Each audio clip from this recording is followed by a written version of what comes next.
Menikah pada tanggal 9 Januari tahun 2021 lalu, kini Felicia tengah mengandung anak pertamanya dengan Hito. Baru-baru ini mereka menggelar acara pesta gender reveal, yang merupakan acara spesial untuk mengungkap jenis kelamin buah hati.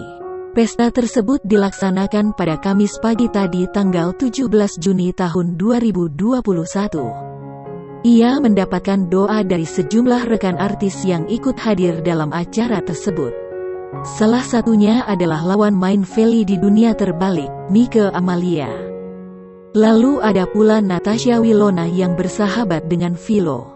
Dari acara tersebut, terungkap bahwa Felicia kini sedang mengandung bayi perempuan. Mike sudah memiliki dugaan bahwa anak pertama Feli berjenis kelamin perempuan.